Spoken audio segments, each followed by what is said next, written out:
विदर्भामध्ये मोठ्या प्रमाणावर जर आपण पाहिलं तर संत्र्याचं उत्पादन घेतलं जातं। विदर्भातल्या अमरावती जिल्ह्यातील वरुड, मोर्शी आणि सोबतच चांदूर बाजार, अचलपूर तालुक्यामध्ये सर्वाधिक संत्र्याच्या बागा आहे। परंतु या संत्र्याच्या बागा आता संकटात आलेला आहे। आपण जर पाहिलं तर मागील आठवड्यात संततधार पाऊस जो आहे तो अमरावती जिल्ह्यासह विदर्भामध्ये होता आणि त्यानंतर जर आपण पाहिलं तर पावसाला कुठेतरी अनेक भागात ब्रेक लागलेला आणि तापमानात अचानक वाढ झालेली आहे आणि या अचानक झालेल्या वाढीचा फटका या ठिकाणी आपल्याला पाहायला मिळतो। आपण दृश्यांमध्ये बघू शकतो अशा पद्धतीनं शेकडो एका झाडावरती जवळपास 50 पेक्षा अधिक संत्र जे आहे ते या उन्हामुळे जे आहे ते गळून पडत आहे। याचाच फटका शेतकऱ्यांना बसत आहे। तर मुरुग बहार सध्या सुरू आहे आणि मुरुग बहाराच्या संत्राला जे आहे ते या शेतकऱ्यांचा मोठ्या प्रमाणावर फटका बसत आहे आणि कोट्यावधी रुपयाचं नुकसान जर आपण पाहिलं तर विदर्भात या संत्रा बागांचं नुकसान जे आहे ते झालेलं आहे। शेतकऱ्यांनी मोठ्या प्रमाणावर खर्च लावून या संपूर्ण बागा ज्या आहेत त्या तयार केलेल्या आहेत। परंतु पाऊस थांबलेला अचानक तापमानात जी वाढ झाली आणि त्यामुळे अशा पद्धतीनं संत्र गळून पडत बघू शकतो आपण।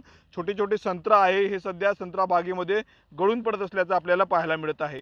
स्वप्नील उमाप, TV9 मराठी, चांदूर बाजार, अमरावती।